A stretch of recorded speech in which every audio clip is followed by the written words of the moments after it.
So thank you. You bring this opportunity. Thank you. Thank you. Yes. So, Your Holiness, thank you so much for the conversation yesterday. We had a lot of opportunity to reflect further on that. I think everybody appreciated greatly that chance to have that exchange with you. We wanted to start this morning with a conversation about something that many of our youth leaders are very involved with, and that is at a time where there are historic levels of people pushed out of their homes by violence, 70 million people around the world right now. Many of our youth leaders come from countries that have been either the source of refugees or the recipients or both. And many of our young leaders have dedicated their service to helping those people who have been displaced, who are refugees, who don't have homes anymore. And given that this is very much your experience as well, we wanted to start the conversation because they're all wrestling with these issues. And so if I could ask Gigi to start us off, let me hand it over to Gigi. Thank you. And remember to remind His Holiness your name and where you're from. Great. Good morning, Your Holiness. My name is Janina, but you can call me Gigi, and I'm from Venezuela. I want to start saying that meeting you today has been one of the greatest honors of my entire life. So thank you so much for this opportunity.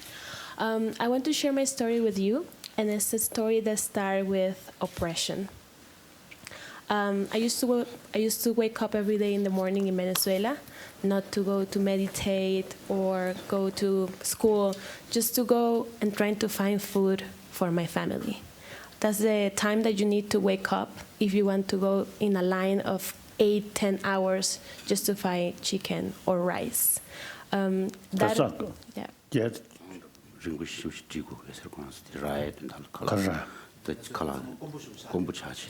Yeah.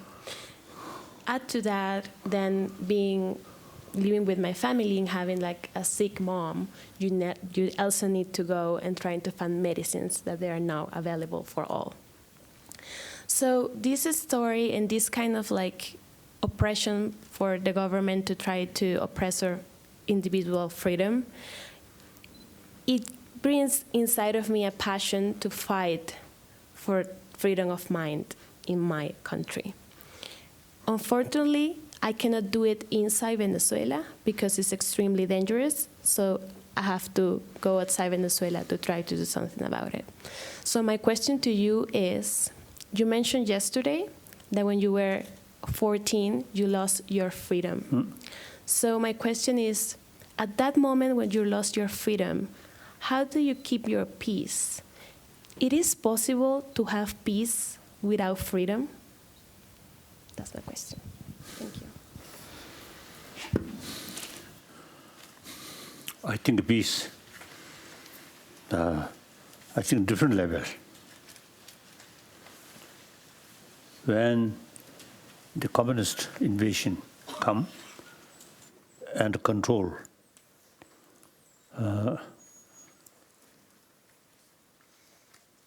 at the beginning,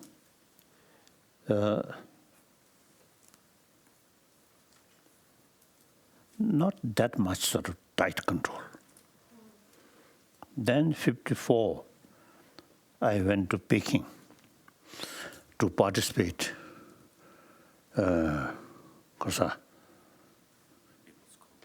People's Congress. Anyone who understands the Chinese? No, no one. No. I think you. So, 全国人民代表大会.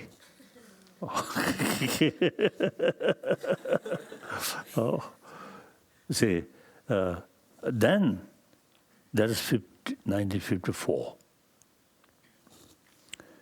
About 5 months I spent in Peking. So during that period, I met a number of times Mao Zedong, Chairman Mao Zedong. So he never shows some kind of, how to say, because of high leader or something. You see, acting like old farmer, and of course, great revolutionary. So then, gradually, I develop respect. Chairman Mao Zedong. And then also, you see, at that time, I met a number of party leaders. When we sit together with the party leader, Communist Party, in different places, among them, non-party members, some sort of high, because the head of the province or city like that. But then these people, you see, when we met, you see, as I mentioned earlier, artificial smile. And you see, we talk, I remember, I think one place, I think Nanjing or something, the mayor, non-political, non-communist party member. So we discuss, summer, rain, winter, snow. No meaning. Just you see the difficult because of the past time like that. When I met party member, we discuss the problem immediately. So like that. So then, beside that, I sort of long talk about the history of revolution, Chinese Revolution, and Russian Revolution, and Karl Marx's theory, these things. Even these days, I sort of mentioning as far as socio-theory, socio-theory is concerned. Socio-economic. Socio-economy theory is concerned, I am Marxist. So more dangerous. I really also the full agreement with Karl Marx's theory. At that time, you see, industrialization, revolution, industry in Europe start. Too much exploitation, worker.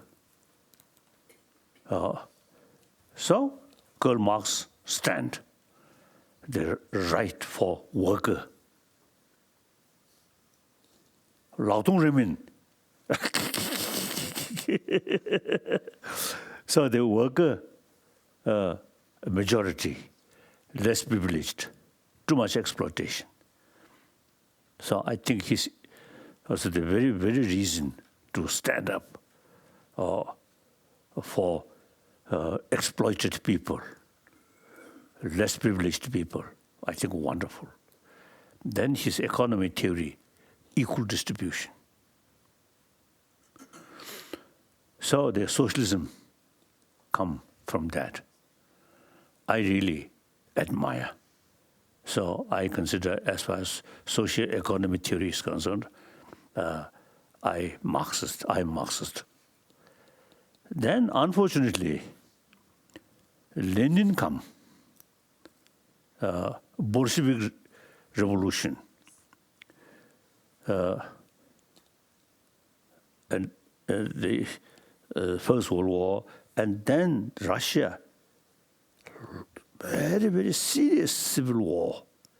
And during such period, Lenin, they carry this, slogan of Marxism.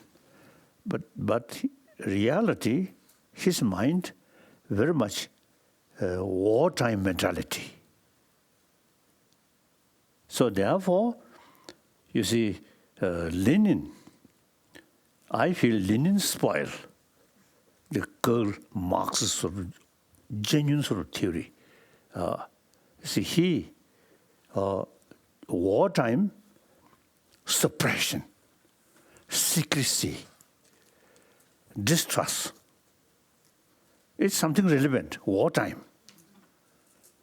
So his mentality, that kind of mentality, wartime mentality. So therefore, he, in the name of communism, then totalitarian system start. And then Stalin come, even worse. Then China, Chairman Mao Zedong. Before sort of was the establishment of the People's Republic of China, I think those party members are truly communist and dedicated, serving poor people, farmer, wonderful. Once you see the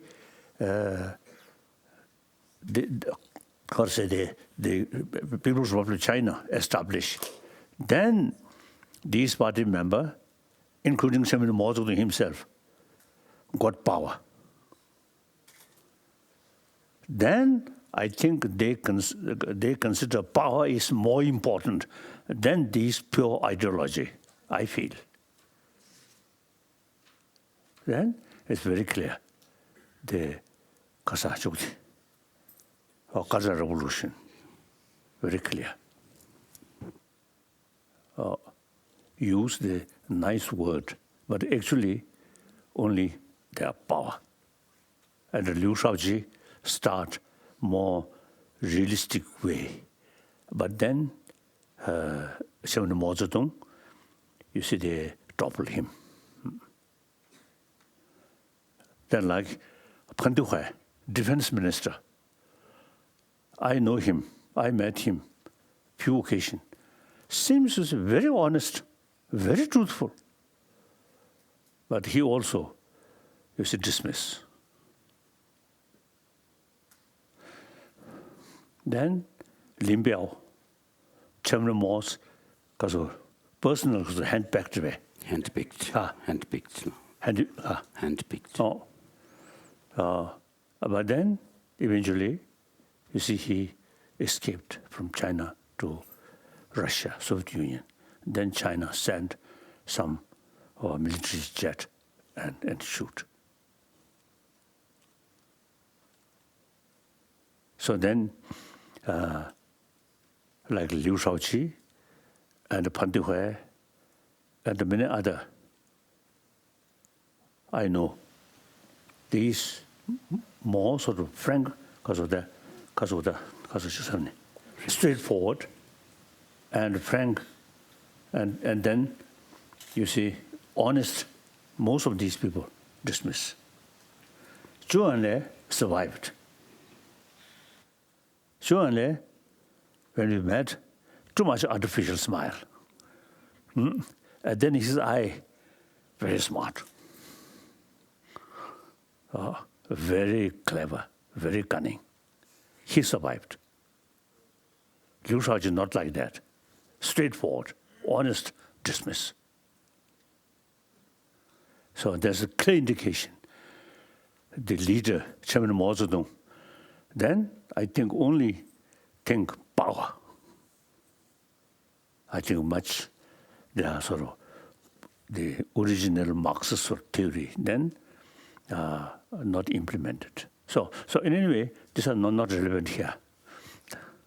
So therefore, when I was, so 54, I went to China, and then 55, I returned. I met the 18th division's, the general.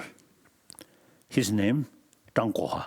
Very nice person, truly party member, truly communist. He come from Lhasa to Peking. I come back from Peking to Lhasa. On the road, we met. Then I told him, last year when I coming to Peking, this road, suspicion, fear. Now I'm coming back, so full of confidence and full of hope, optimism, I told him. But then, after reached Lhasa, 55. Then 56, came to India. Then gradually, some Chinese officials developed some suspicion towards me. That's 55. 56. Because you see, each sort of function in India, the Panchen Lama and myself, make some speech. And Panchen Lama, much sort of emphasis about India's relation with China, like that. I not much mention these things, but historical sort of ties, India and Tibet. So then the Chinese official, of course, always with me, so begin to suspect me. So long history like that. Then 56,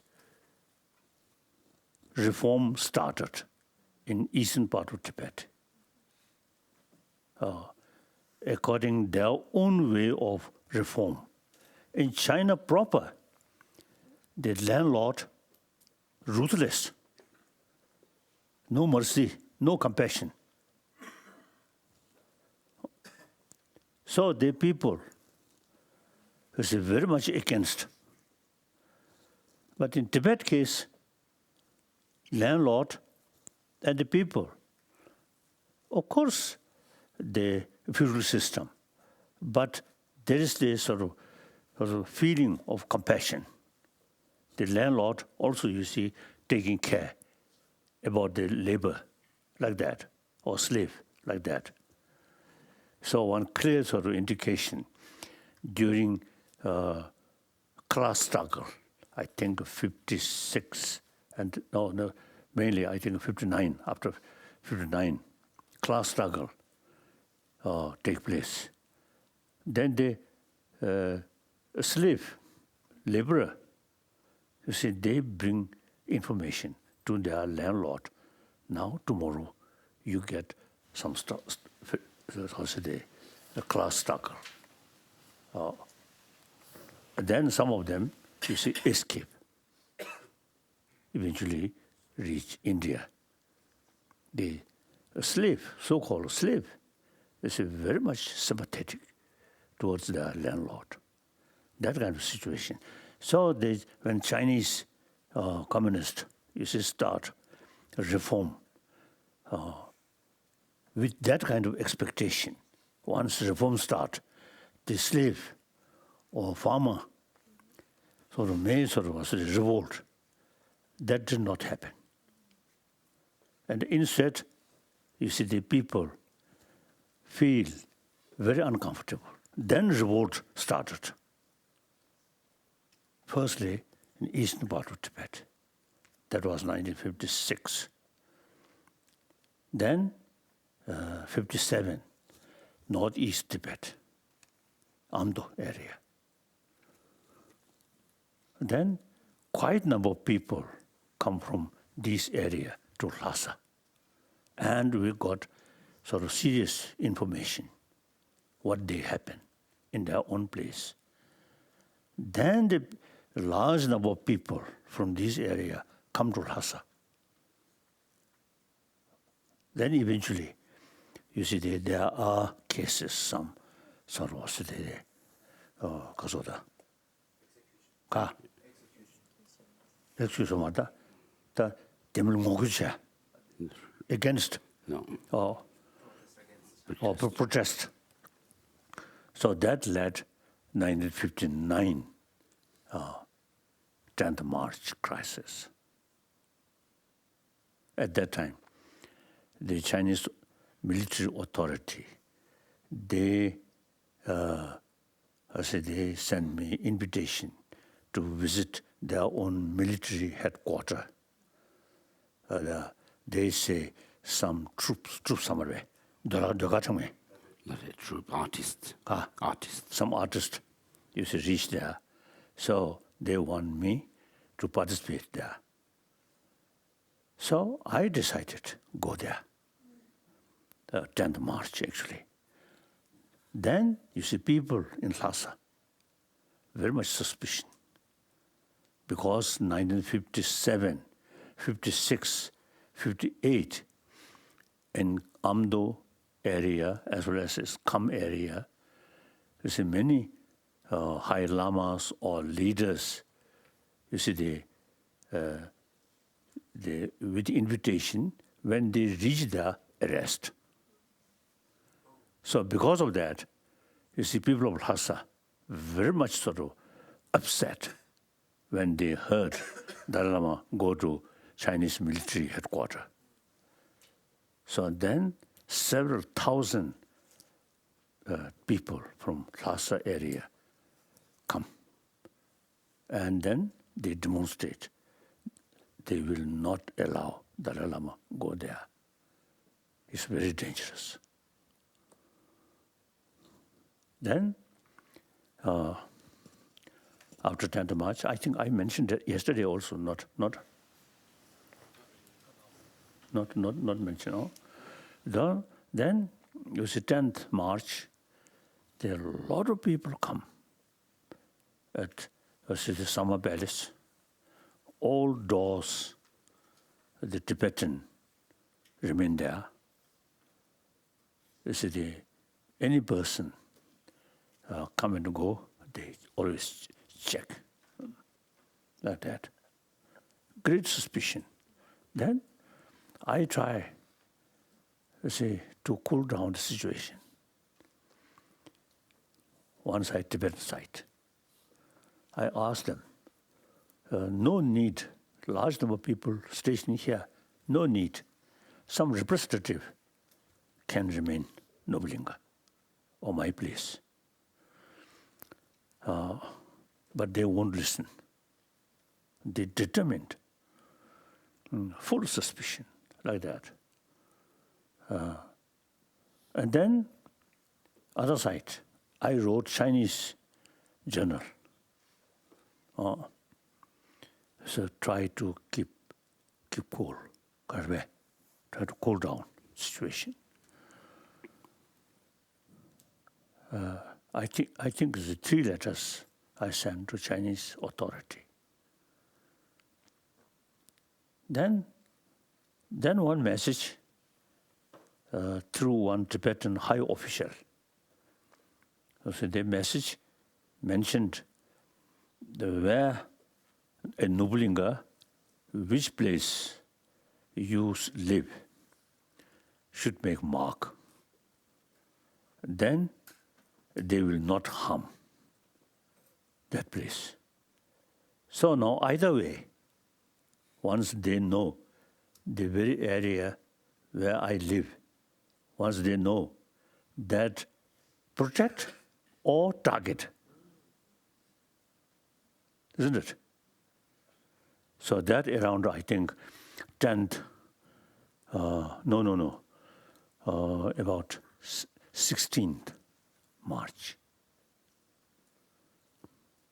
And then meantime, since 10th March, every night, Chinese troop movement. This is start. And then also from Potala, directly in southern sort of place, there is one Chinese military camp, mainly artillery.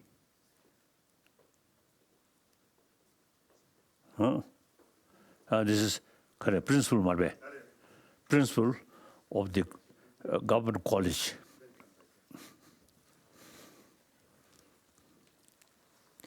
I want to participate. You should participate here. See, my vision, my thinking. It's in government college here. Eventually, I think should should start some sort of program for Indian revival of ancient your knowledge, as I already mentioned. Then meantime, you see, these young people from different parts of the world, you see a lot of problems. And for these problems, you see, have to solve by our action. In order to carry our action, enthusiasm, determination, very important. So you see, these young people eventually, I think, should get some sort of education, how to tackle our emotion, how to develop our sort of enthusiasm, mainly based on century-old our concept of ahimsa and karuna. So that's the main reason I invite you. Thank you so much. So this is not just a short meeting. You see, you should, now we already sort of discussion a program. So you see, your time start this work, then continuously future. Okay. Thank you. And actually, Your Holiness, I think Amar has a question that's very relevant to this education question. Yes. So that's, sorry, a little bit long. So then I decide March 17th, 59, I decide now living Noblinga. Because things are really very, very tense. The latest Chinese sort of message, as I mentioned earlier. So there is real danger to kill me. So after I think 20th March, Chinese bombarded. When Chinese soldier enter the wall of Noblinga, some of these Chinese soldiers shouting, Dalai Lama, Dalai Lama, Dalai Lama. And also, you see the Chinese rocket, or the Kasoda shell, also fell on my own house. So later, you see, seems my sort of decision, leaving Lhasa, seems right. So then, eventually, reach India, safe place. So now, I think survived in this country as a refugee. Then new opportunity to make little contribution for inner peace. Okay. If I still, at that time, even not sort of kill, I think things difficult. Then at least at that, afterwards, Panchen Lama remained there. Panchen Lama, during the beginning of Cultural Revolution, Panchen Lama also, you see, some sort of class struggle. He also got Persecuted. persecution. But then finally, Chu Enlai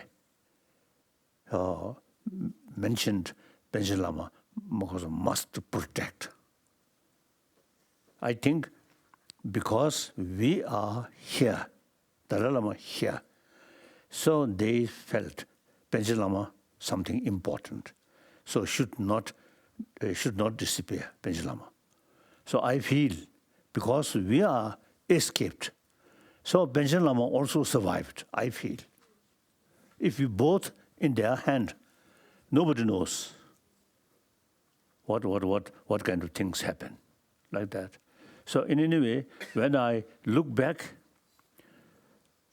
now over 70 years, all major decision which I take, no mistake.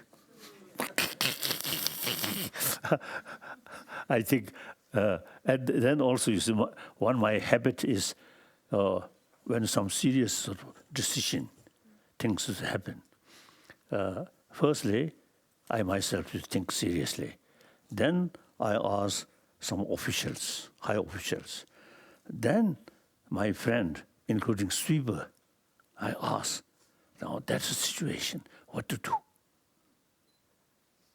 So before decision take, I always was a little bit sort of, because of the nervous, ask opinions, including sweeper.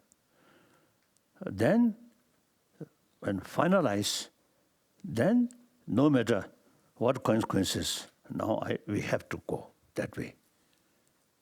So now last 70 years, in India, now nearly 60 years, I think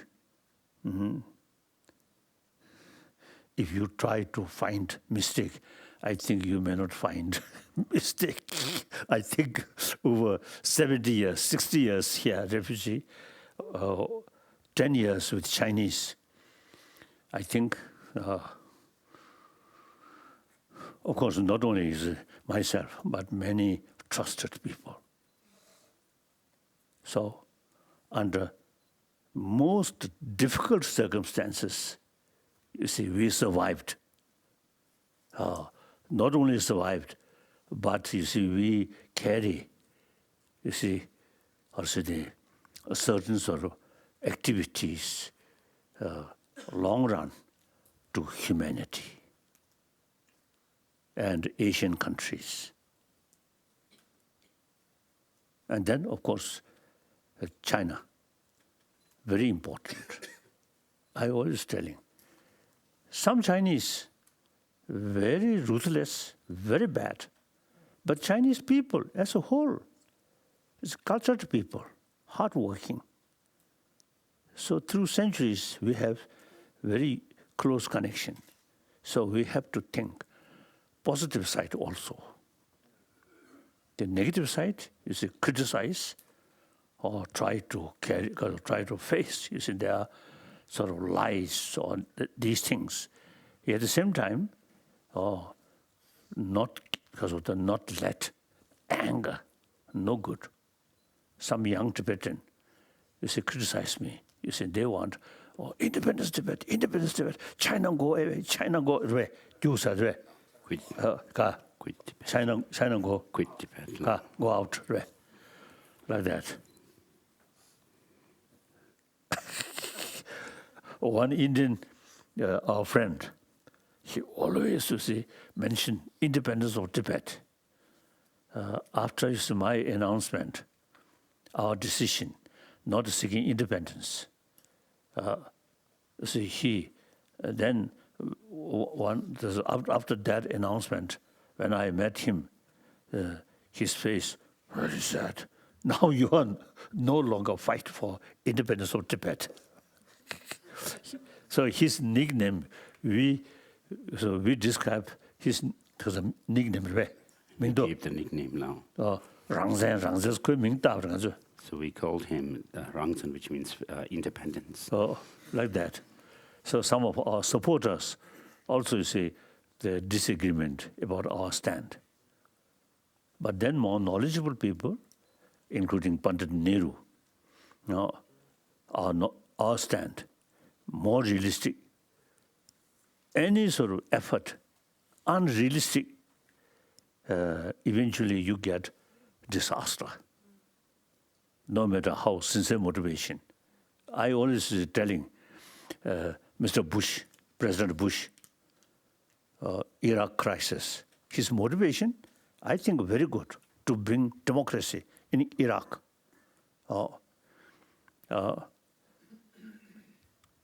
But the method used force.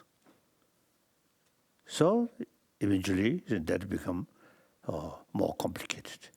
The whole Muslim world, their attitude towards the United States, after that, much change. Like that. So therefore, any action should be realistic. In order to carry realistic effort, you should utilize our mind, or say the wider perspective. Look, any decision, you see, take the moment our mind too much emotion, then we can't see the whole picture. Then often our decision become wrong decision. So that's all. Thank you. Now I should practice because of the mindfulness. I should talk less. Thank you, Your Holiness. I think many of our youth leaders face difficult decisions, and your counsel to be both compassionate but realistic is important, but sometimes difficult advice to follow. But we're also, at this time of historic levels of refugees, so many of them are children, and so many of them are in crises that are lasting longer and longer. And one of those areas that I think the world has watched with great horror in our hearts is Syria. So I'd like to ask Amr. Well, Your Holiness, I'm really honored to be here with you, first of all. And I would love to share that I'm the second one of my family to be here with you. My grandfather was here in 1969, before, with Your Holiness. So it's really something, I'm honored for this. I'm Amr from Syria, and the thing that I wanted to tell you my story, I've worked, before 2011, I've worked with refugees from Palestine, from Iraq, from Somalia. And after 2011, I worked with IDPs, internal displaced people inside Syria, and also with refugees in Lebanon and Turkey and Soho. The thing is, I'm really committed to child protection, and we actually went for the school for the monks and the school for the Tibetan children here, both of them. I wanted to ask you, from your point of view, what are the shared values? What are the shared values that you are trying to educate those Tibetan children about how to build peace, especially with each other and especially with the Chinese? Well, you say that they are cultural and hardworking. So I think that it's really important for us to learn from this, for me especially, from this point of view about how to deal with this and what are the shared values that you are trying to educate them. And I want to ask, Omar has a similar question. If Omar, you could add in.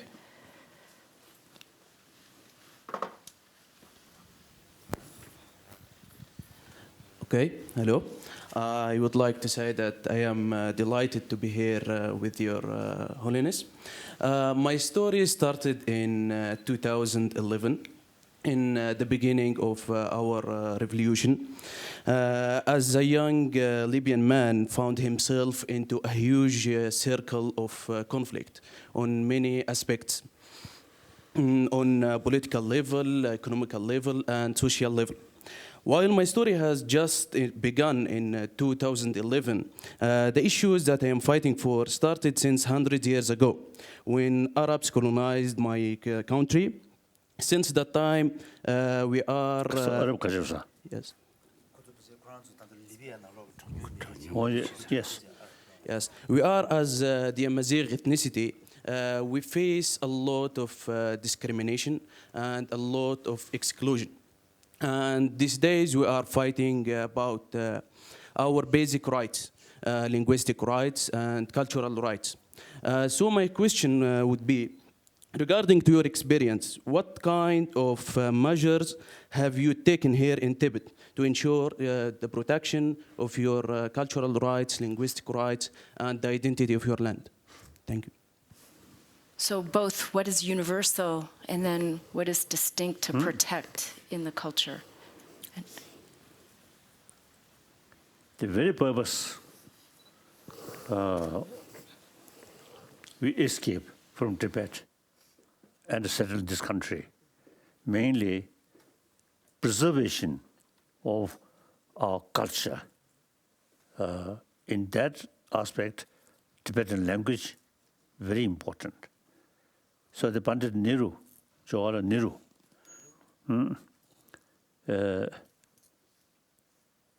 advised me. At that time, we try to raise Tibetan issue at UN. The Pandit Nehru, this is not wise, not much helpful. And then Pandit Nehru told me, America will not fight with China in order to liberate Tibet. Pandit Nehru told me. I think that's realistic.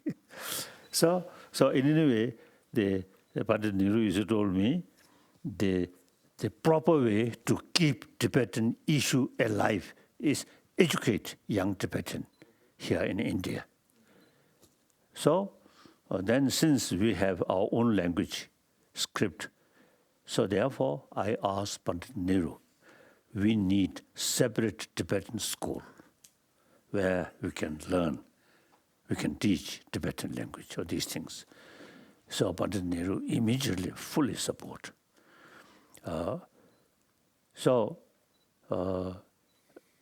Mainly, I think main method for preservation of your own identity, your own culture, education is key factor.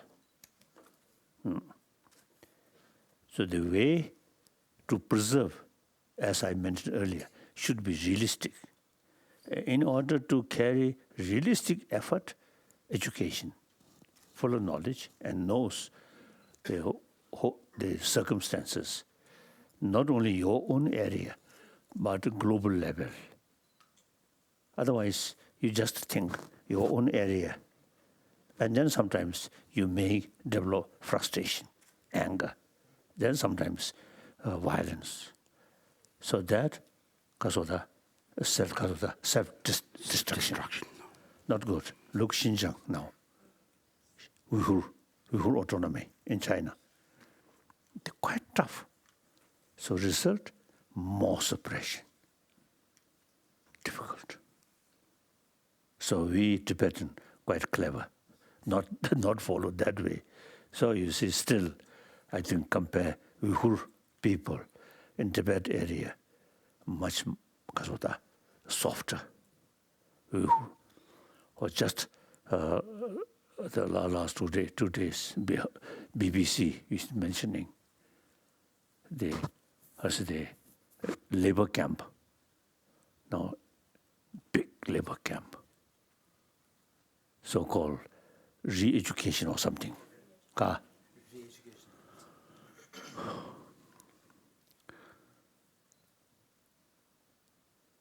So actually, the Rabbi Kadir, Rabbi Kadir, the lady,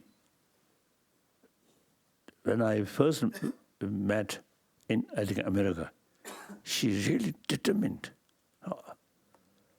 She wanted independence of Uyghur people, and you see, she also, very much to thinking violent way. Then I told her, according to our experience, the complete independence very difficult. So better, trying to achieve meaningful autonomy.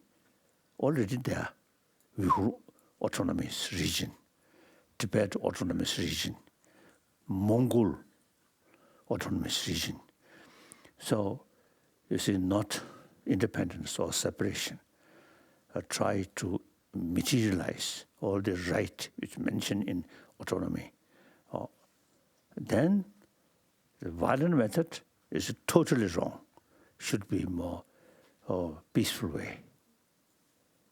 Eventually, she fully agree with me. So at that time, the Chinese government criticized me. So I met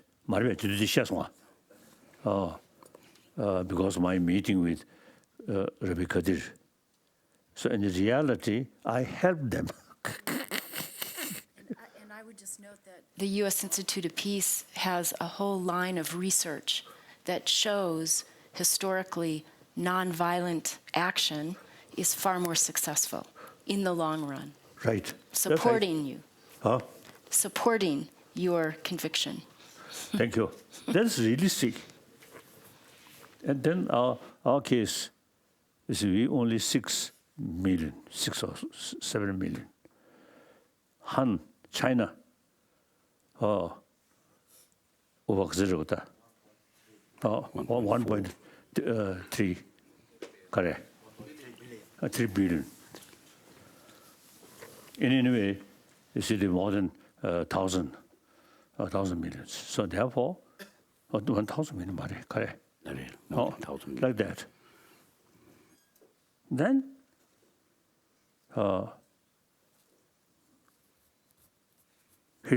look back, historical sort of event. Many occasions, fight with Chinese, but some occasion, very friendly. So they recently Dalai crisis, and near Sikkim. Some Indian media people asked me very seriously about that crisis. Then I told them, I don't think this is too much crisis. It's just small extent. Basically, I believe neither India nor China no ability to defeat other one. So, whether you like it or not, you have to live side by side. So China, a big nation. Better, you see some kind of a mutual benefit, thinking mutual benefit. In our case now, large number of Buddhists there, now China. Now China, communist China, become the country where biggest Buddhist population. So many of these Chinese Buddhists, now they sort of follow Tibetan Buddhism. So therefore, you see, that's one advantage. Large number of Buddhists there. Like ancient time, we can help them. So the mutual benefit to us, China, rich country. So they can help to build Tibet, large area, but materially not much developed. So let them develop. Then, so in a way, the Chinese take care Tibetan physical comfort, and we take care Chinese mental comfort. So okay. I'd like to ask Gadi to come in because I think her question builds on the previous two about how do you balance the universal with the distinctive cultural imperatives. And let me turn it over to you for your question, Gadi. Good morning, Your Holiness. I'm Gadi from Libya, specifically from Tripoli. It's such a pleasure to be here with you today. My story is, by the end of the 2016, I decided to publish my own book, which demanding for the rights of the religious minorities in Libya. And after I published my book, participating with the 24 Libyan young writers in Libya, we facing many challenges to attack. Many of Libyans, they attacked us on social media, and many of readers, they considered the book it doesn't matches our principles as a Libyan, Libya, because most of Libyans, they consider Libya as an Islamic country and for only Muslims. So after that, I decided to leave Libya and to leave Libya. So I faced many of the challenges to integrate with my new community I mean the culture, language, and people. So my question is based on your experience. What's your advice for the refugees and displaced people to integrate more in their new communities and keep fighting for Libya even they are abroad? Thank you. 왜? 자, 비견 아직도 창도 호수시 찍두게 깜발리스는 처음이두게. That lady, you see, it looks very cold. So I think. Are you feeling cold? Very cold. I think. Oh.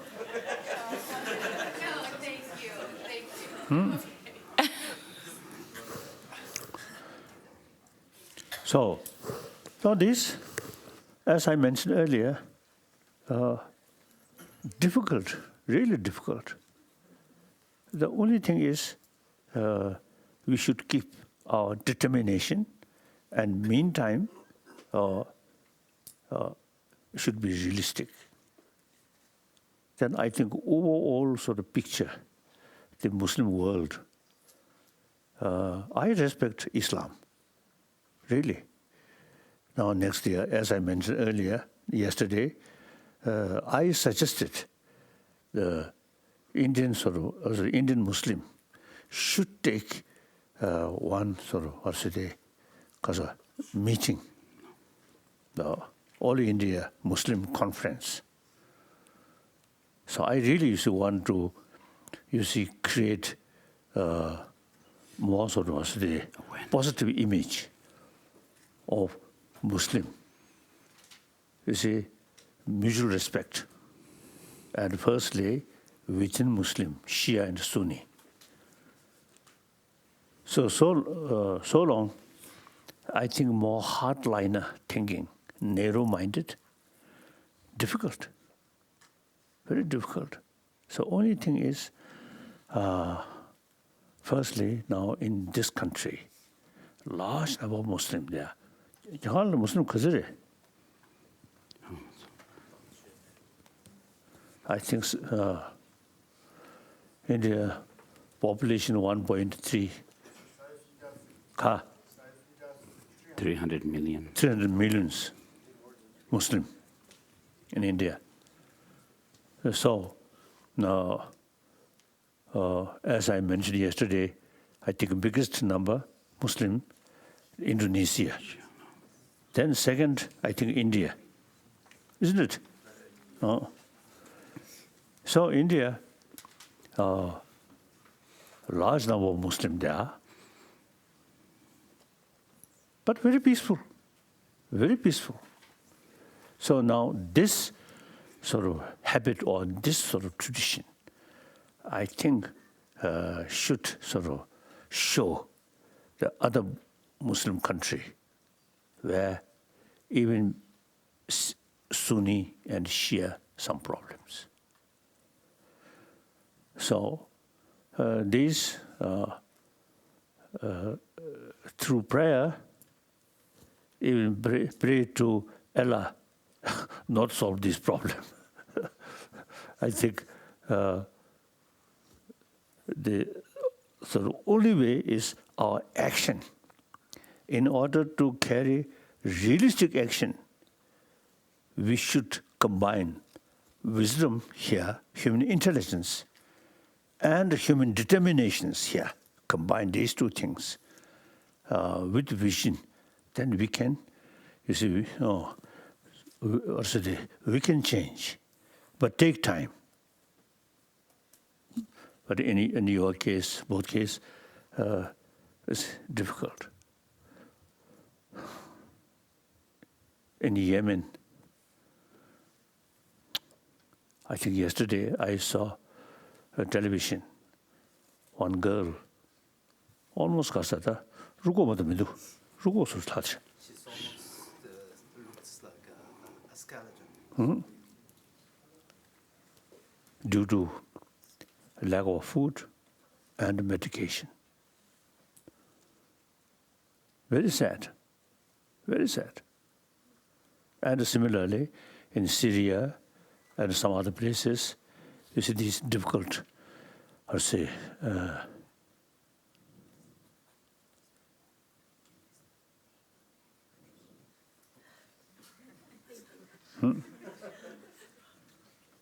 we provide clothes. Now you should provide some money. So therefore, things are not easy. I think very much related to these things, not to say because of the concern, small pocket way, but overall sort of atmosphere in this country, quite difficult. But now big question is, can change? Yes, answer is 100% can change. Take time.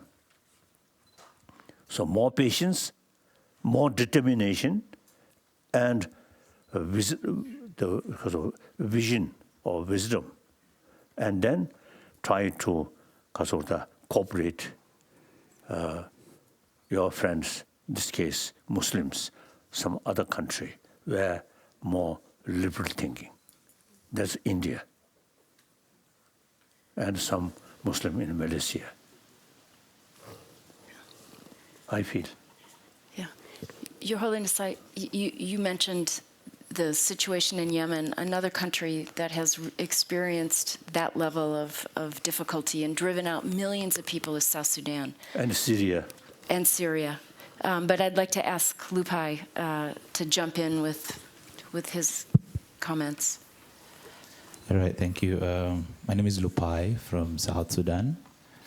And just like Syria and many other Middle East countries, South Sudan has been in crisis for a while. And there have been a couple of refugees, like myself. I grew up as a refugee in Uganda. And so when you were telling us your story about how you left your cradle land to move to India, I felt so much attached to it. And I felt that was like a personal experience that I was going through. So I'm so much interested in finding out, when you reached India, with all the people who had hopes in you and all the people who were looking up to you as their leader, what were those challenges that you guys faced, and how did you overcome? Because there are very many people in the refugee settlements in Uganda that are looking up to the programs that I initiate because of the hope that they have already lost, and they want to get that hope back. But then sometimes I get those challenges because I feel I'm facing the same problems as they are also facing. So now, in your situation, when you moved to India, what were those challenges you faced, and how did you overcome them as a people? And what is the hope for the Tibetans living here in India? And if I could also ask Doa to jump in, because as we know, a huge percentage of people who are displaced are women. Refugees and internally. Your Holiness. It's correct. My name is Doa. I'm from Iraq, and it's a great pleasure to have you here today, answering our questions and advising us. So thank you. I will tell you a short story about Iraq. Once upon a time, we were a developed country, but war have marked our souls and destroyed our infrastructure. Many people were displaced from their homes, and most of them are children and women. What hurts me the most is that education became a luxury for many of these women, mainly in rural areas, and women are now considered to be inferior to men in many parts of Iraq. In the past 10 years of my social work, I have been defending their rights. So, from your opinion, and I beg for your advice and wisdom, what is the role of a woman in a community and how to empower them? So thank you. This is my question. So leadership and women. Yes. I think firstly, Tibet case. I think relation Tibet and India, very special, unique relations. And as a matter of fact, when we reach India, emotionally, this is original home of our tradition, our spirit. So India, not alien, like that.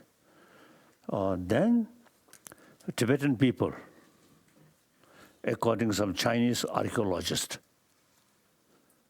so the judging how many years the human being established or settled in Tibet.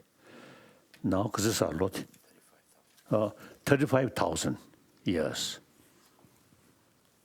Very old. And then, Karacharve.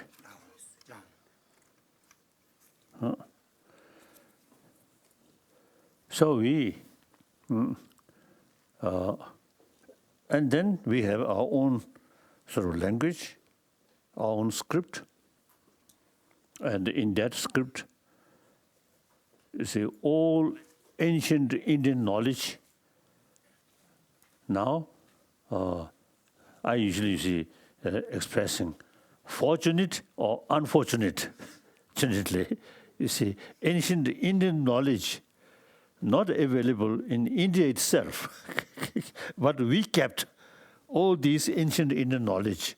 So these knowledge, as we already sort of discussed yesterday also, you see, tackle our emotion. Just not through prayer, but utilize human mind. So therefore, the nation or people are very old, over 30,000 years. And during this period, I think a lot of experiences. So Tibetan become, I think, quite tough. So Chinese occupation, now 70 years. Still, you see, they now realize, seems to now begin to realize, the over 70 years, their occupation. You see, they utilize various methods, but fail to eliminate or to destroy Tibetan spirit. So now they are thinking more realistic way. So like that. So we firstly special link with India. Then Tibetan ourselves, we see, quite spiritually or mentally quite strong. Like that. And then female. We all come from our mother. As yesterday I mentioned, according to scientists, the female more sensitive about others' suffering. Now, frankly speaking, I think most of the past sort of human history, usually we call hero. Hero means, you see, mercilessly kill other people. We call hero. So most of them male, isn't it? Yes. Then, so as yesterday I mentioned, you see, we all survived with mother's care, mother's milk. So in human society, mother, very important. And mother is female. I think we Tibetan, of course, the influence of Buddhist teaching, we usually call all mother sentient being. So entire sentient being consider as our own mother, mother sentient being. We never say father sentient being.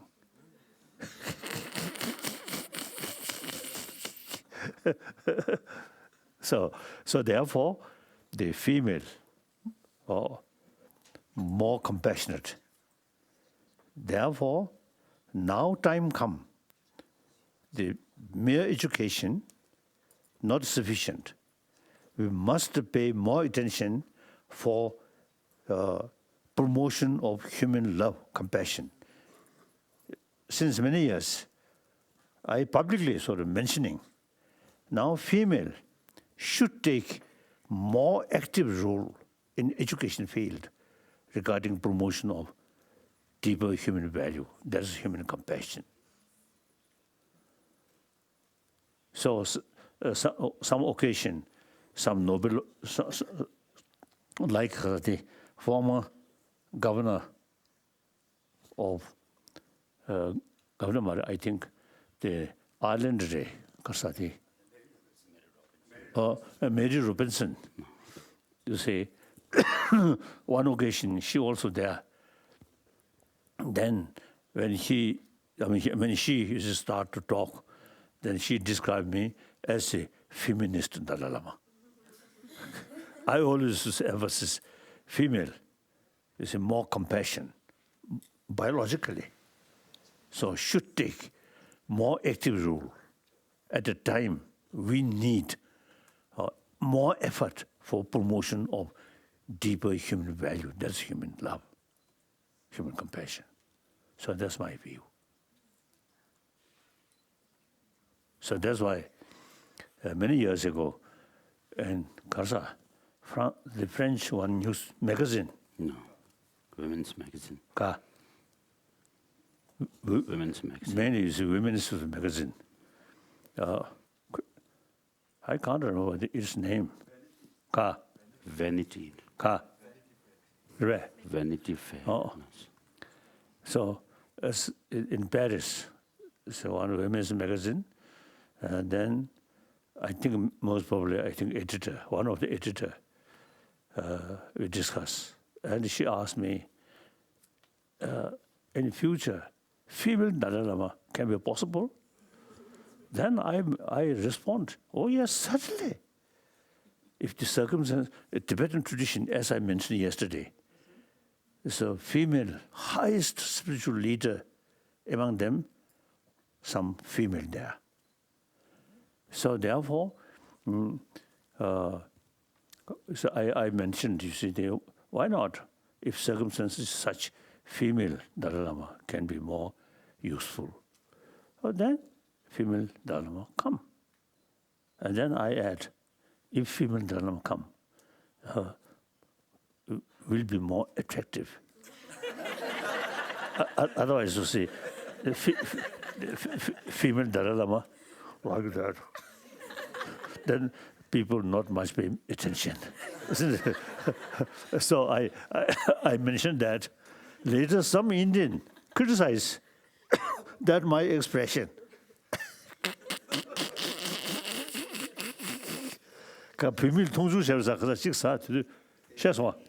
No. Some media criticizes His Holiness is actually looking down on women's beauty, judging women's beauty. Yeah. So it is reality. Oh. You see, perhaps me here, I think you do not want to look at that, isn't it? Oh. I think, okay. And also me, in front of me, on like that, I may turn other side. That's in nature, isn't it? Like, really looking great. Kharsa.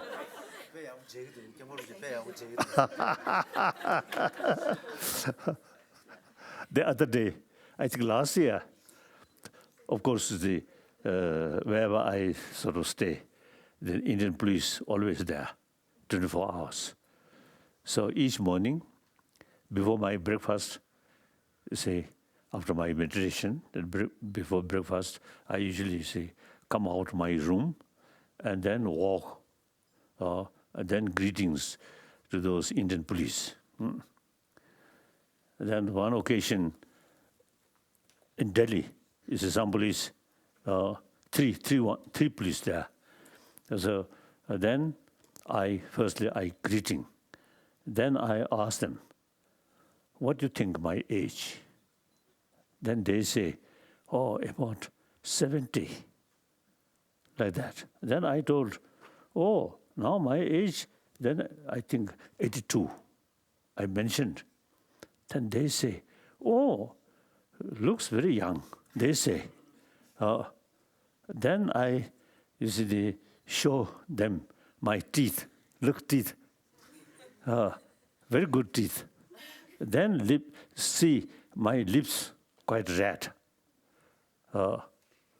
See, they showing, you see, big smile. Then I done. then everybody, you see, laughing like that. Like that. So that's way. So we are same human being.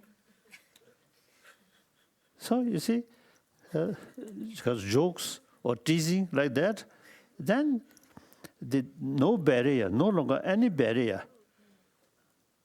That's very important, isn't it? That's my diplomatic skill. Marve, diplomatic skill, marve. T. Thank you, Your Holiness. Wonderful conversation.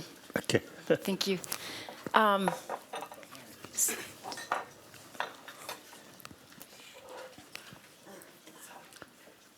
Namo tassa bhagavato arahato samma sambuddhassa.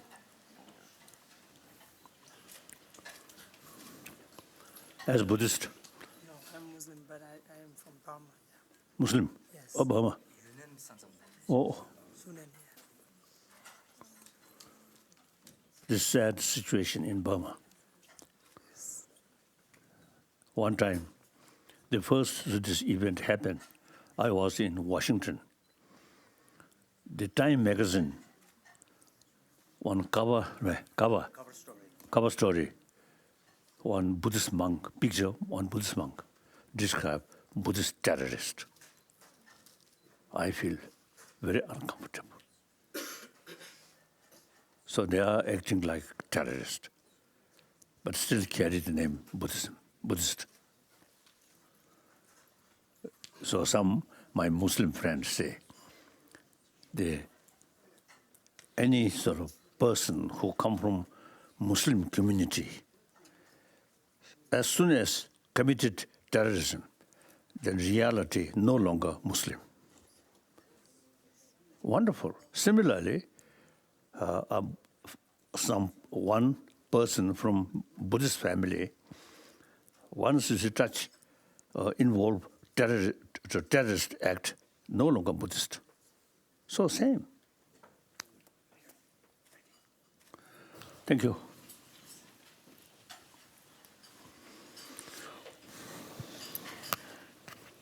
What did you do?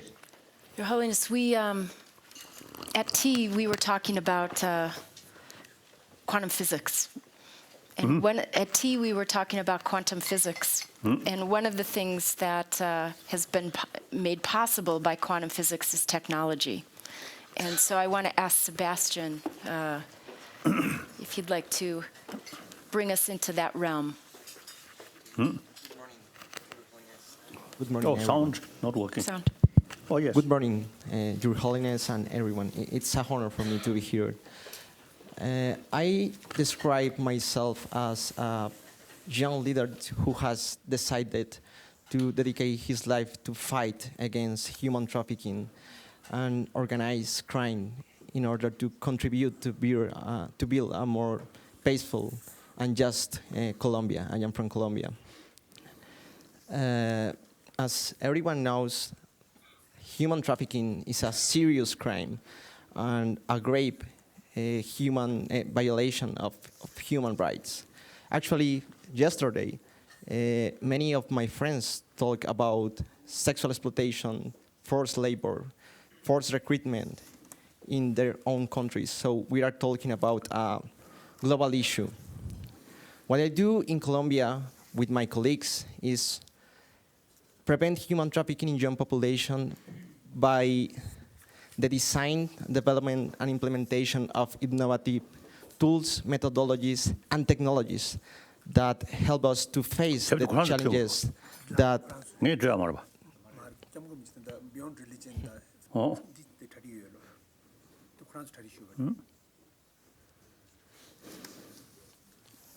that help us to face the challenges.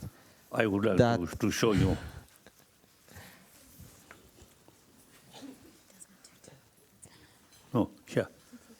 my mouth. You're doing, he's doing this to Desmond Tutu in the When he, in spite of his age, he came to Dharamsala. About 3 days or talk. So I went to airport, Kangra airport. And when he come out, you see his plane. And I went, and then the first way to welcome him.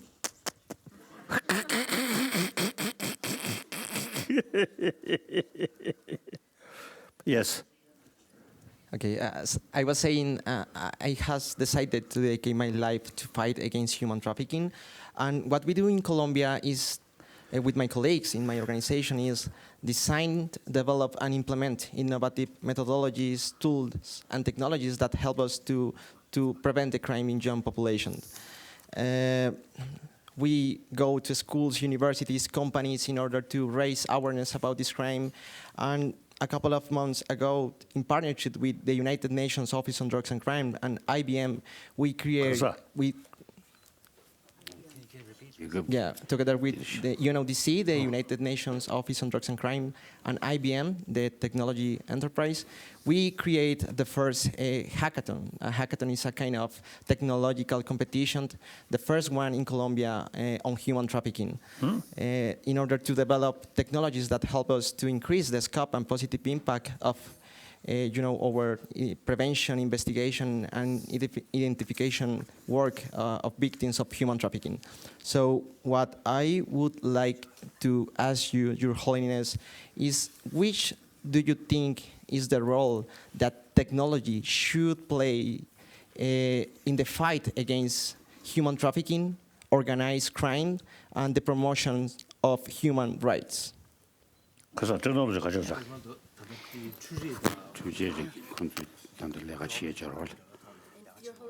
like to ask Sharif to come in as well,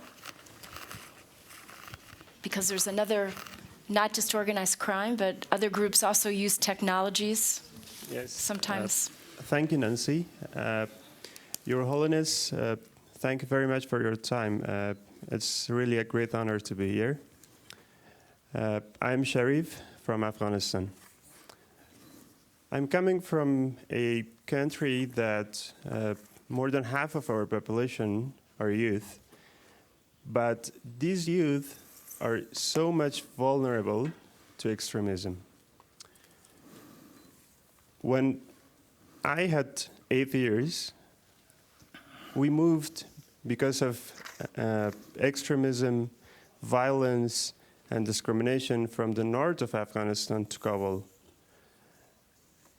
Back then, when I was going to school, I remember the only thing that we had in our classrooms was only a blackboard and a chalk, but no roof and no walls. Sometimes I had to bear. What do you mean? Yes. Sometimes I had to bear the hunger and save that money to later on spend it on my education. And that was done when I graduated. I decided to dedicate my life and work on eradicating extremism. So now I work with youth in Afghanistan to make them more open and more tolerant and to build a resilience. So, Your Holiness, I would like to learn from your experience that what are the main drivers of extremism in young people? Thank you. Basically, I think lack of knowledge. Only you see, to think your own area surrounding. And then sometimes, you see, as yesterday I mentioned, sometimes you see the concept of one religion, one truth. So in terms of individual, that concept good in order to single-pointed faith, good. But in terms of community, in terms of humanity, this concept of one truth, one religion is unrealistic. Whether you like it or not, there are many different religious traditions. Many billions of people follow different traditions. So therefore, whether we like it or not, we have to accept the several truths and several religions. Now, this is not only theoretical level. This country, India, over 1 billion population, the Indian, from childhood, they already have several truths, several religions. So these isolated people, I think, should know. You see, there are different religions. So as yesterday I mentioned, the next year, Indian Muslim. You see, I suggested as my suggestion. Now they decide to convene one whole India's national level, one Muslim conference, and then eventually should have international Muslim conference and invite Muslim from all those Muslim countries. And then not just a short talk, but after meeting at least 2-3 days, then the group pilgrimage in Delhi itself. Now, firstly, Muslim as a mosque there, one big one, Kaza. Jama Masjid, Kaza. Jama Masjid. So my story. One day I visited a small Muslim conference in Delhi. Then after that we all went to Jama Masjid. And I also wear the white hat. And then with other Muslim, pray to Allah. So that next day, in many Indian newspaper, you see, carry a picture of that. So Hindu fundamentalist may feel uncomfortable, I felt, but the very, very positive the report, positive reaction, like that. So that's India. Then I often used to telling people, from ancient the Pars, because of the Iran, Parsi, Persia. You see, before Islam come there, when Islam come, this is some persecution. The Zorazuddin, that's ancient Iran tradition. Then there many of them escaped to India, now settled in Bombay. Now their population less than 100,000, very small. Among the Indian Christians, Indian Hindus, millions of Hindus or Christian and Muslim, that Zorazuddin community very small, but no fear. They carry in their own puja, fire puja or something like that. So that's India, less than 100,000, no fear. So therefore, once you see, I feel after meeting, then should take pilgrimage, Jama Masjid, then Kasadi, Senegal, in Delhi, and then Hindu temple, then Jain temple, and Buddhist temple, and temple Gurdwara. You see, there, in one city, all major religious sort of temple there, no problem. So then I think physically, you see the delegation who come from different Muslim country. I suggest the Indian government, since many years, India should organize international religious conference. Then leaders of these different traditions, including Pope, if government of India organize, certainly the Pope come. Then the Protestant Kasachoti, the Church of England, No. the Archbishop certainly come. Then Russian Orthodox certainly come. Some, the Muslim, the Orthodox from Iran, from Iraq, and some other sort of Muslim country, certainly come. Government of India extend invitation. Then, at the beginning, some nice sort of speech. Then the second level of because of the leader of these different religious tradition, spend 2-3 days discuss how to solve these conflicts in the name of religion. Then you see that group, you see should carry some kind of pilgrimage to all these, and you see government 1956 government of India special arrangement, train arrangement. We visit all Buddhist sites, Bodh Gaya, Sanchi, Rajagiri, and all these, something like that. Visit different places or holy places. I think that may may develop some sort of new sort of understanding or experience. But now I think more than 15 years passed, nothing happened.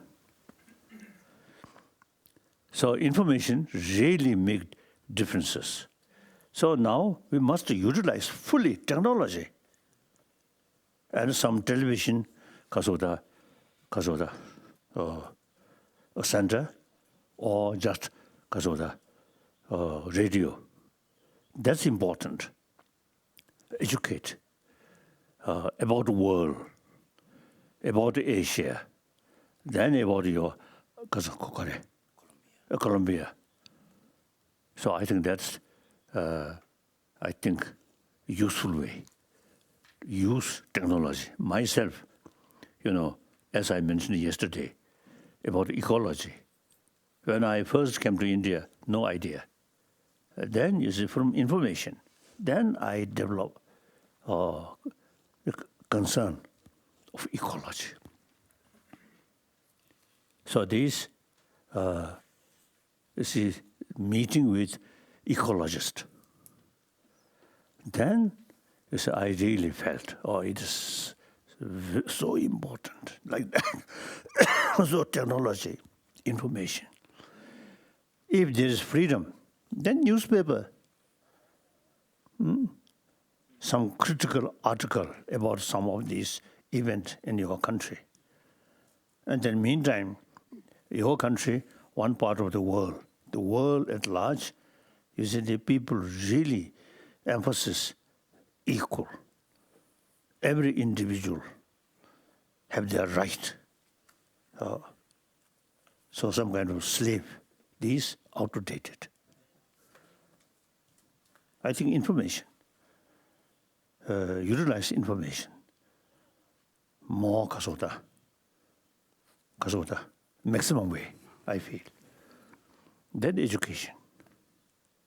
That's my view. Then? We've talked a lot about the role of young leaders in accomplishing peace in this century. And one of the common challenges that all of our young leaders face is that they're young. And so I want to ask 4 of our different group here, if we could get your thoughts, because you all have some related challenges. And so I'd like to start with Sarah.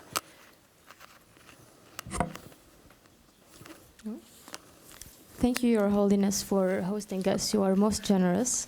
I am Sarah from Tunisia. And Indonesia? Tunisia, yes. Tunisia. Yeah. And in my country, the revolution happened when I was only 12 years old. Yet I felt the need to fight for youth inclusion and decision-making in my country.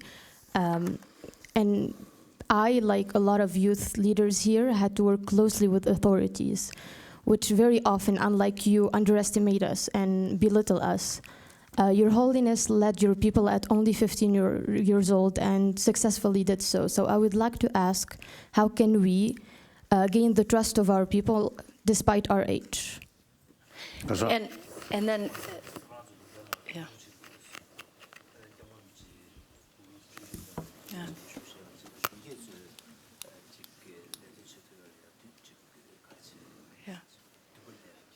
Yeah. I think it's quite natural. Yeah. And if I can just ask Noor to chime in, because she has a similar question to this.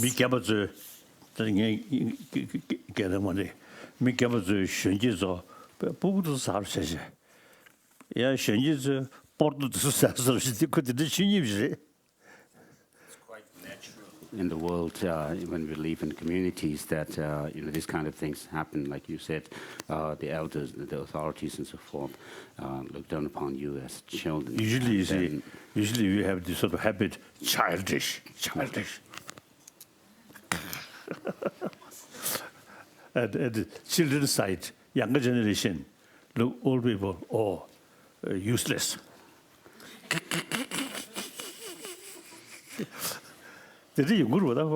I think materialistic life, I think this sort of problem, I think more alive. Only think about sort of material value. Then those retired people now no longer making money. Only eat. So I noticed there's some high official, civil servant in this country. After they retired from their sort of office, soon they become, it's a very sort of number of shoes. They become like aged very quickly. Huh? So in the society, think about material value. Then, after retired, no longer sort of way to high salary. Then I think mentally also some kind of thing. So these, I think, materialistic life, the sort of a drawback of materialistic life, without knowing our inner value. Inner value is concerned, the older people, more experience. So can be teacher, isn't it? In the family, the older one, more experience. They accept some stupid old people. That's the exception. Otherwise, usually it's more experience.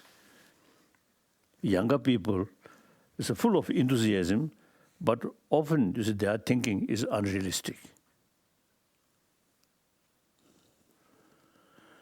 Like that, and then?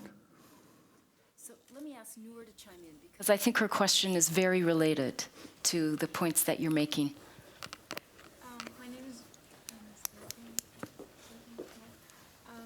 My name is Noor. I come from Libya. Libya. Huh? Yeah, use this. I come from Libya, from Syrian origins as well. I'd like to add to my friends what Sarah said. Growing up, in a supportive environment of elderly like my father and teachers, I was surprised when I grew up and I stepped into working in the society to find that elderly in leading positions were not as supportive, and what I thought was the norm was actually the exception. So just briefly and simply, my question to you is, as an elderly leader in 21st century, how do you connect with the younger, how were you able to connect with the younger generation? And if you have a message to those leaders, what would you tell them about us maybe, and how they could engage and connect with us maybe better? Yeah.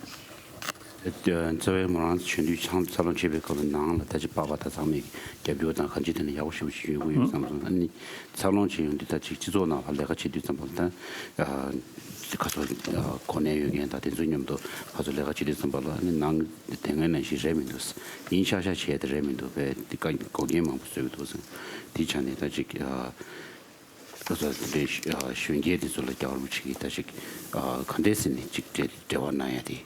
난투요이나스 아니던다 공림 기타치 레제다 된줄라 야지 믹스 제대 중바이나 걸로로 걸레나이나스 the kinship faith.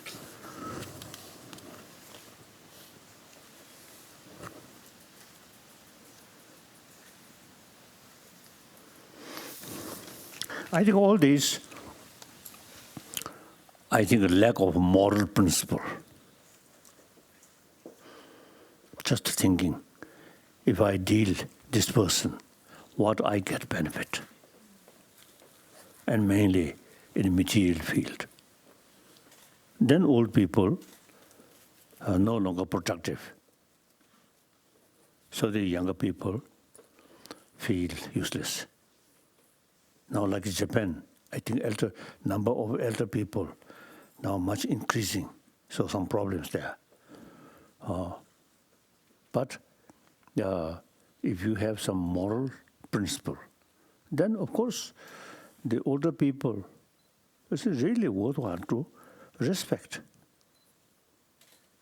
And the younger people respect elder people, very important. Then more close relation, the young people can learn many experiences from elder, useful. So these, I think, overall, the society, materialistic society, only is thinking about money, money, money, money. Then these problems will happen.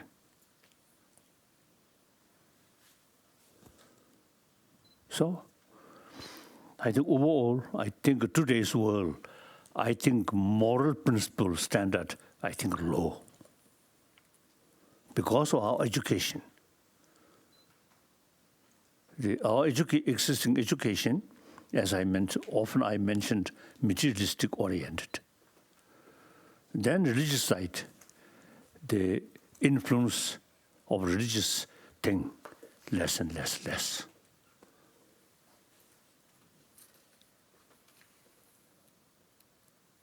Young, educated, scientific-minded, even my own sort of friend, one Christian priest, wonderful person. He mentioned to me, in Europe nowadays, young, educated, more scientific-minded people, he find it very difficult to explain about God. Now, in that respect, I think India is something different. Training of our mind, vipassana, shamatha. These are training of our mind. Whether there is God or not, that's something different question. Our daily life, training our mind. And through training, increasing a sense of concern of others' well-being. So that, I think, that way we can promote the moral sort of also the moral principle like that. I feel that. And Your Holiness, the related challenge is how to help elder leaders take youth leaders more seriously. Mm-hmm. Elder people themselves also, you see, a lack of moral principle, doing something different. So same answer, whether you're young or old. Oh, what? Your same advice, whether it's old elder leaders taking youth seriously or youth taking elders seriously? I think elder people showing, I think the one way we can see the elder people, they are very cunning, or often lying, and use force. So the young people also felt in order to make money, or you have to become more aggressive and a liar. People more honest, more truthful. Sometimes, unfortunately, in a competitive society, these people not become significant. Big liar. Oh, and then more attraction. I don't know. So the overall picture of humanity mainly is related with education, our existing education. Therefore, now my commitment is try to revival of ancient Indian knowledge about, you see, mind, about emotion, how to tackle our emotion. Through that way, become more honest, truthful, compassionate. Not through belief, faith, but use our brain. What is the value? For temporary, honest may fail something.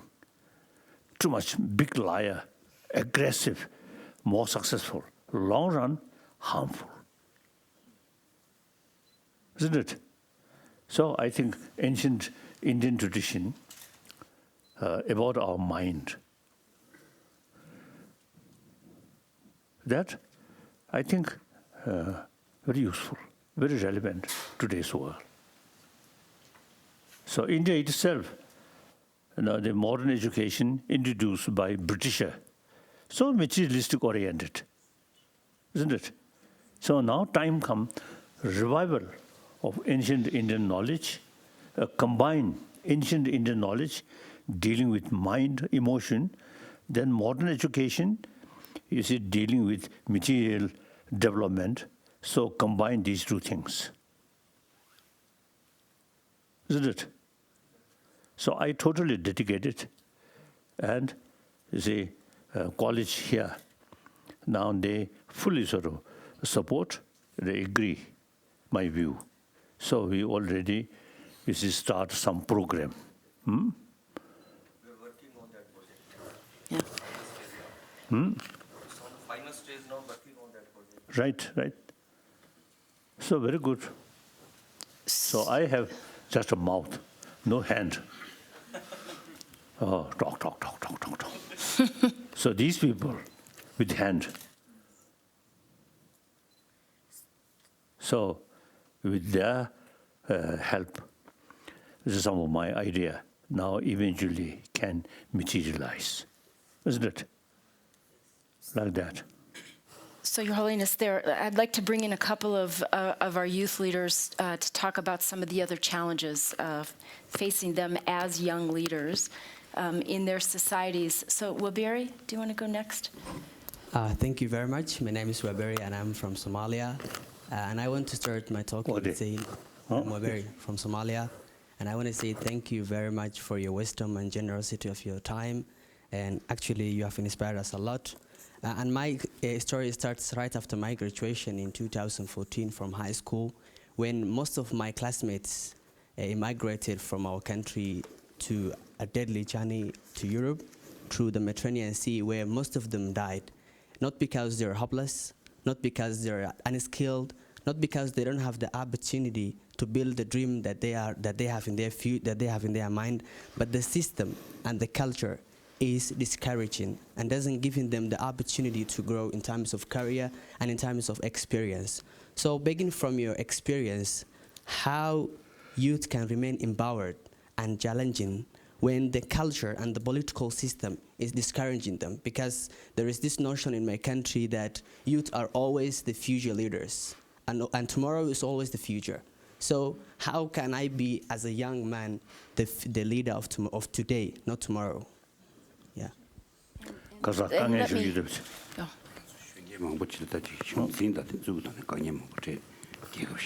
I think yesterday I already mentioned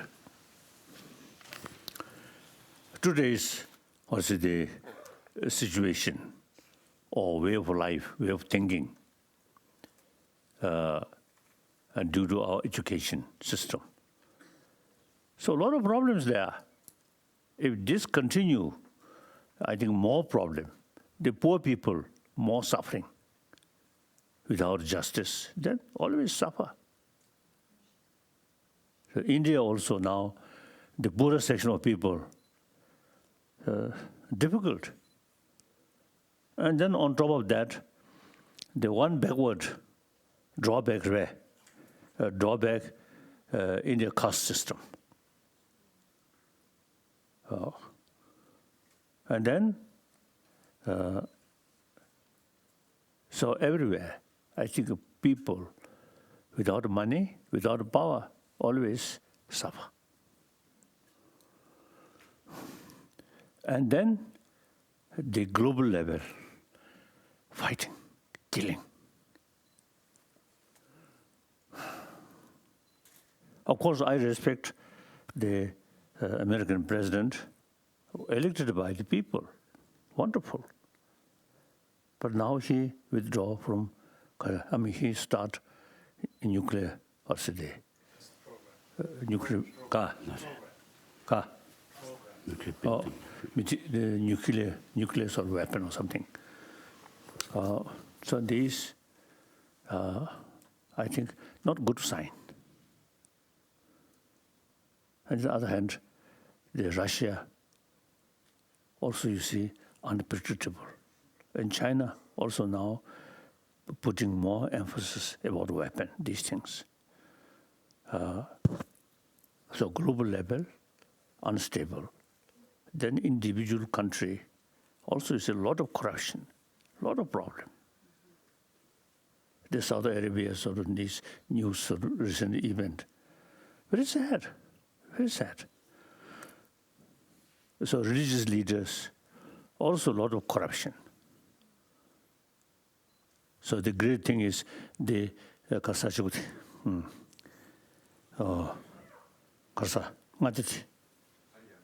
Haryana, that great sadhu,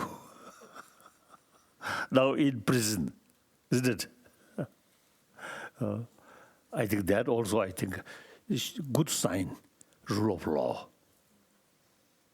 Under law, including spiritual leader, all equal. Wonderful, really wonderful. So now the question is, today's situation is okay. Do you satisfy? Then, you see, when we seeing television, as I mentioned earlier, oh, poor people, they're facing starvation, plenty of food there.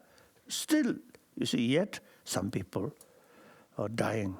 In Africa also, you see, some people really, you see, very poor condition. And climate also, one addition. Now climate difficulties will increase.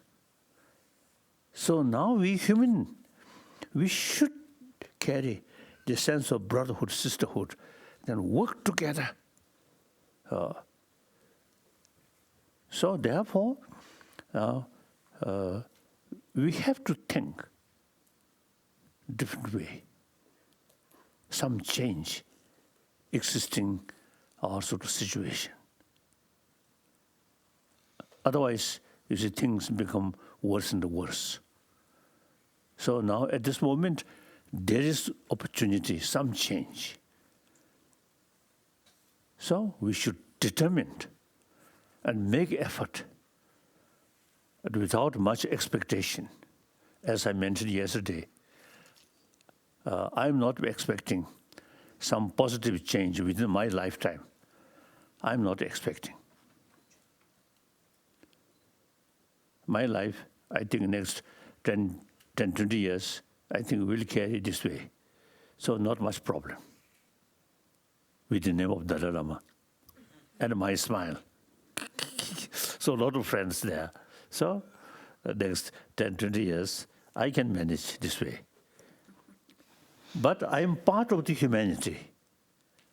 So I have to think the 7 billion human beings' well-being. Otherwise, my prayer become hypocrisy. Pray something, entire sentient being, all human being, but doing nothing. A hypocrisy. If I practice thinking entire sentient being seriously, then you should try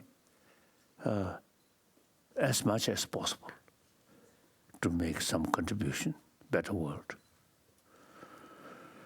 So therefore, my point is, you see, due to some problem, disregard, lose hope, is wrong. No matter how difficult it is, we must determine, we must work with full confidence. As I mentioned yesterday, optimism is the source of success. Pessimism is source of defeat. Your Holiness, can I ask Matrix to come in on exactly this Yes. point? Matrix? His Holiness, it's really pleasure to meet you. I'm from Myanmar, Burma, northeast of the Burma, border of China. I live like near to Yunnan. I born in a very conflict areas. It's been like 60 years. We have been wars, and no one is now even interested in it because we have been wars every time. 그래서 가.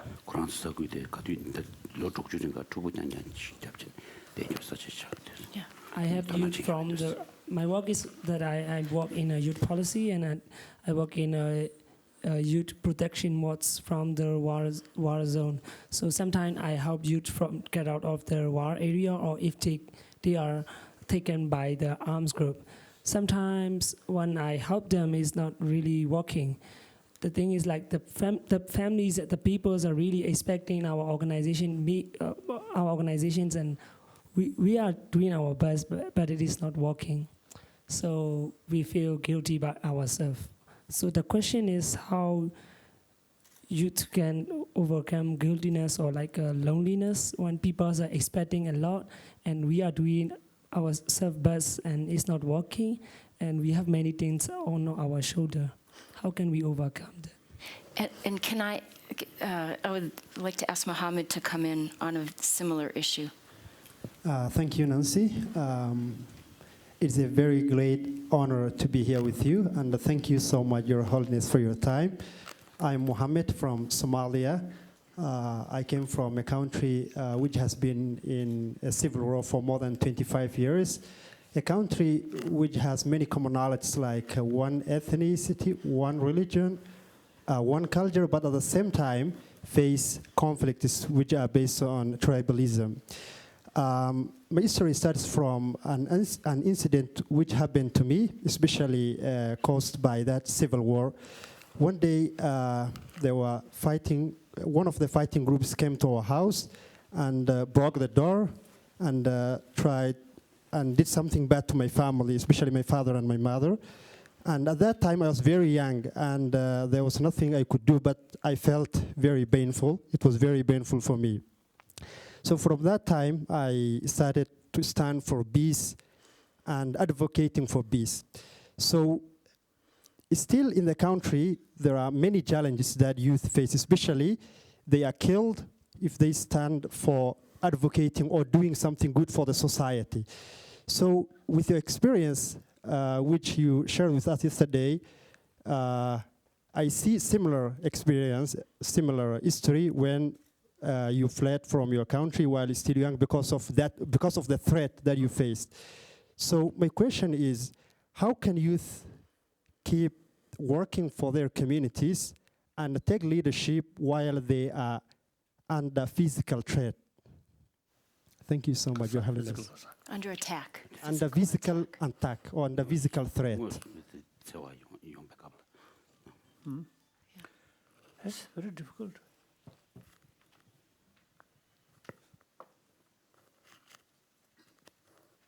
my own story, 10th March, 10th, 17th, January, 17th March 59. So the things become really so desperate and the danger for my own life develop. Then there's no other way escape except escape. So some cases, you see, there's no other choice except escape. Then what to do? But in principle, as I mentioned earlier, you see, today's situation in your own case, you see, the very unhappy situation. So we have to change. Who carry change or effort? Their own people, your own people. So like you see, already saw the backwardness, defect side. So from one person, you see, through talk, through discussion, you can multiply 10. 10, each one. Again, you see some more friend. So that means from 1 to 10, 10 to 100, 100 to 1,000, 1,000, 10,000, 100,000. So that's the only way. So you should not discourage. Things are difficulties. So sometimes you may feel lonely. The problem huge. I cannot much do. So then you should think your principle is something very noble. So in spite of some difficulties, there is possibility to achieve that goal. Because you see, your goal is justified way. Just. I always see mentioning, you see, between struggle of Chinese communists and we, is our sort of strength, or say, power of truth. The Chinese government side, power of gun. So for temporary, power of gun is more decisive. But in the long run, power of truth is more stronger, more powerful than power of gun. So with that belief, you see, we carry sort of our struggle. So after now 60, 70 years, now even Chinese themselves, now more and more people now really showing their concern or begin to realize their mistake. So determination with optimistic sort of thinking. There's no other choice. You have to fight. Okay.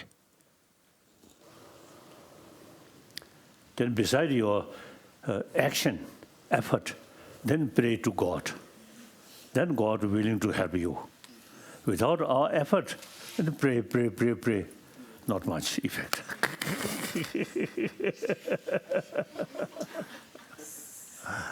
Okay. And what about you've spoken before about how to manage feelings of guilt.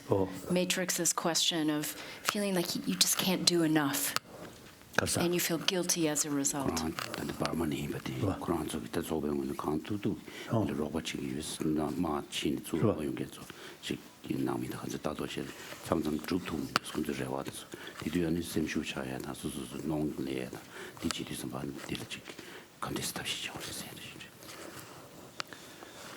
Now here I think I want to mention, as a practitioner of Buddha Dharma, our aim is to achieve Buddhahood.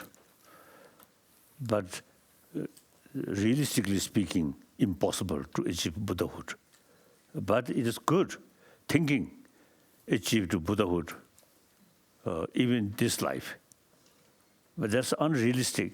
But that kind of thinking brings inner strength and a positive mental level, something positive, hopeful, optimism. Okay, so sometimes you see your effort, your work may be unrealistic, but your motivation and your game, your aim good, so carry continuously. Meantime, like this, I think we worldwide effort we really need, and then education.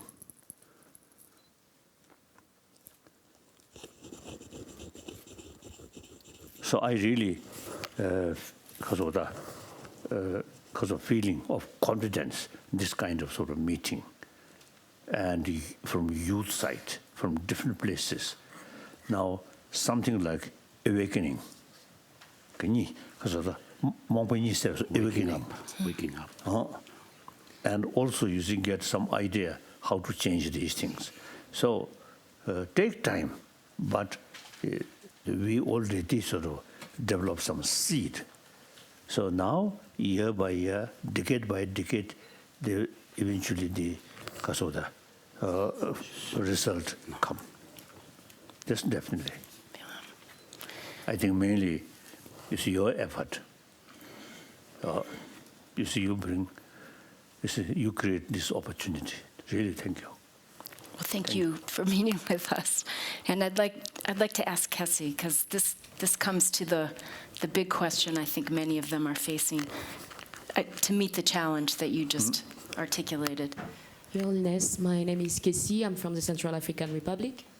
And my story is quite short. I left my country in the 19th. I went to France, where I spent 20 years there. And I decided to go back to my country to help and support peace-building effort there.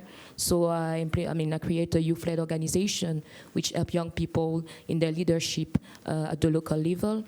And my work helped me to influence at some point the national policies on young people, on youth policy in my country, but also at the global level. Policy. No? Yes, at the national level, but also at the global level. And as you mentioned, as young people, when we work on the field, we come with enthusiasm, determination, but also realistic approach. And our action is concrete on the field. But then when it comes to action at the global level, sometimes I feel that my action doesn't have an impact. And so my question is, how do you see the meaningful contribution of young people? How can we, when we have access at that level of influence, how can we really shape the agenda and really have an impact? Thank you. At the global policy level.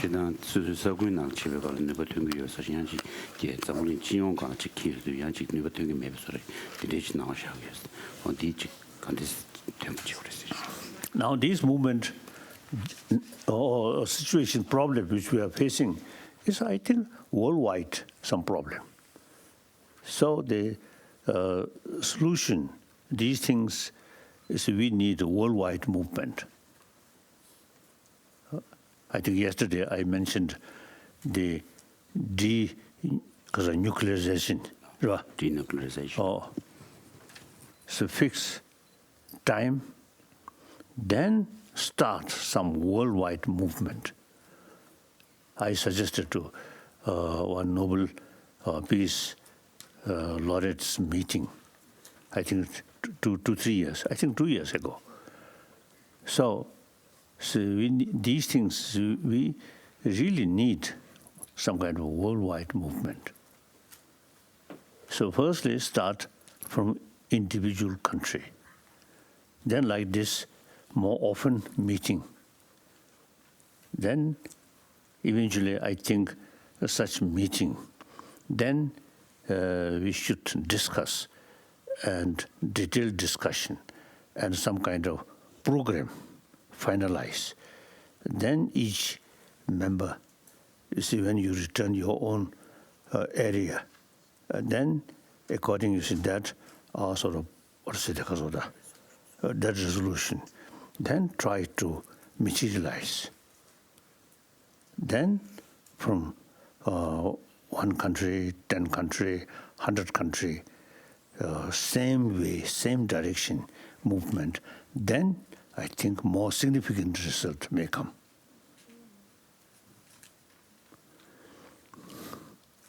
That's my feeling, my view. So you have more responsibility. They have lots of responsibility. And you know, it's that balancing of universal with specific cultures and religion, local level with global level, and navigating all of that in the face of a lot of danger, I think is the summary of the challenges that this exceptional group of young leaders is facing. And you mentioned that there's this sense of an awakening. Certainly this group represents that. But I also want to ask, you know, we are very fortunate to have with us some of the young leaders who were here in previous years, and they've come back to serve as trainers and to connect in an ongoing network. And Matrix, can you hand the microphone? I think Aluel is right behind you. And Aluel, do you want to make any reflections on, you know, what this experience last year did for you as you continued with your work, and remind His Holiness where you're from? Okay. My name is Aluel, and I am from South Sudan. I was here last year as a participant, but I also have the opportunity, or had the opportunity, to come back and meet you the second time, and I feel like this is beyond privilege to actually be able to just sit back here and absorb everything that you're saying, both what you said last time and get to understand certain meanings from the advice you gave us last year. You know, it's one thing to just interact with you, but it's another to just sit back, observe, and just learn from your practical way of living. Because when you sit here, you're not just listening to you speak, you can actually feel that this is a person that lives what he says. And as a young person, that really left a very, very strong mark on me. Your humility in your leadership journey, you are a global icon. But then when I met you, it's like I was talking to my uncle or my grandfather. And that level of connectivity, being able to be a leader and at the same time very relatable, was something that really, really inspired me. And your constant emphasis on emotional intelligence, emotional awareness, and your peace of mind and compassion for others are qualities that as young people, like you already mentioned, we are so nurtured to be materialistic. And all you think about is me and how can I be, you know, more powerful and more famous. And when you get to hear the aspect of life from your point of view, it really gives us a clear sense of where all the conflicts we're dealing with right now in our different countries actually arise from. Because there is so much emphasis on our identities. And with regards to that, we end up creating a my and they kind of narrative.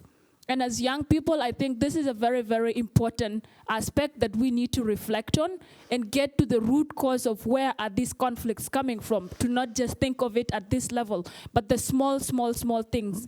And I really appreciate you giving us examples and emphasizing on education, because I believe to change attitude, to change minds as young people, we really need to also change the values we are passing on to the next generation, because to me, I understand that that is where the root cause of the conflict is.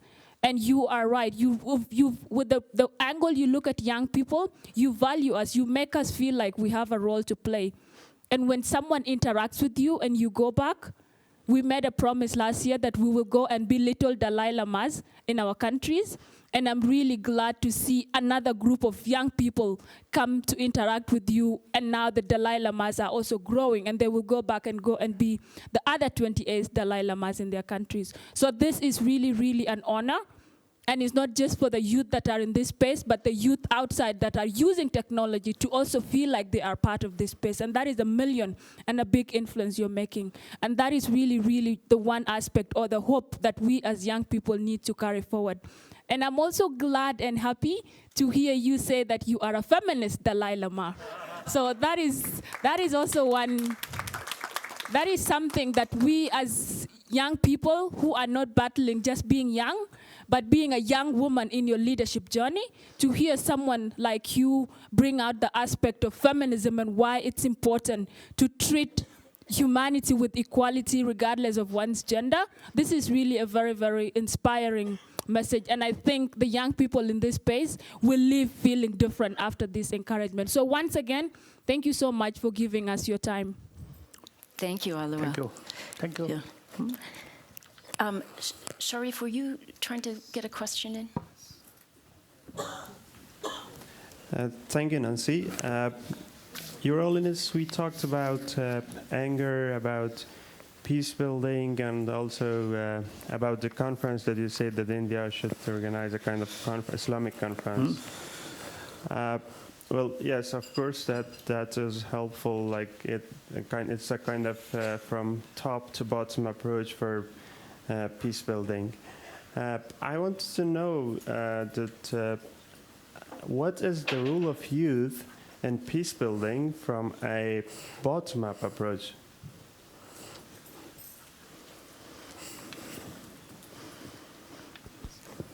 I think firstly, awareness,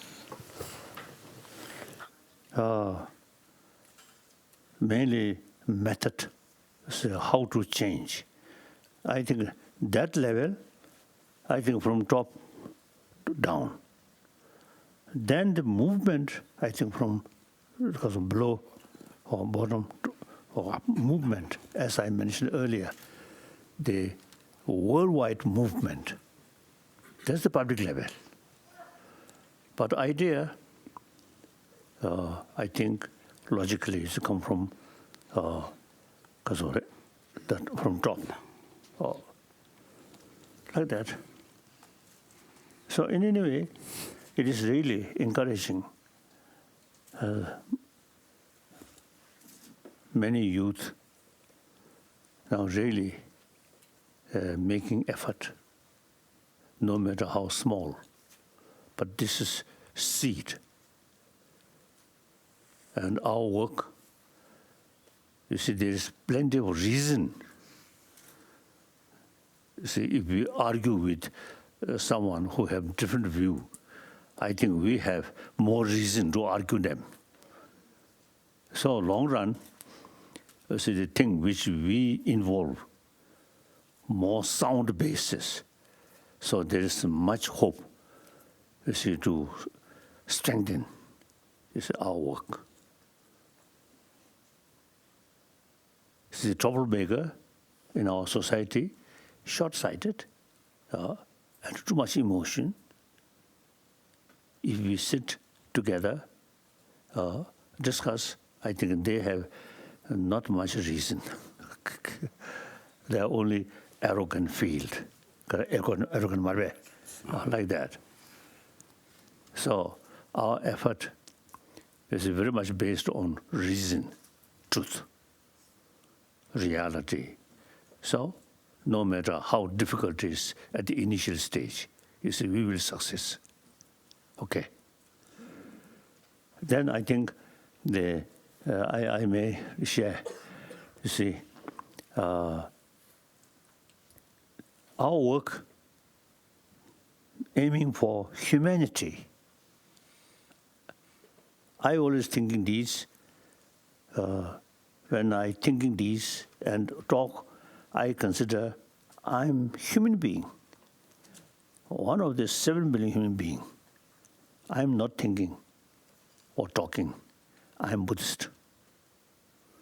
So that's, I think, something, according to my own experience, I think the person, see, the individual faith, Muslim, Christian, Jews, Hindus, and non-believer, but our work, not individual sort of faith. We are thinking humanity.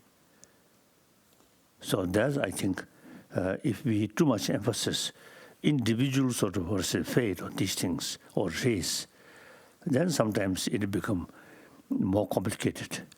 When we discuss, say, about humanity, then the different religion, different nationality, different color, these are secondary.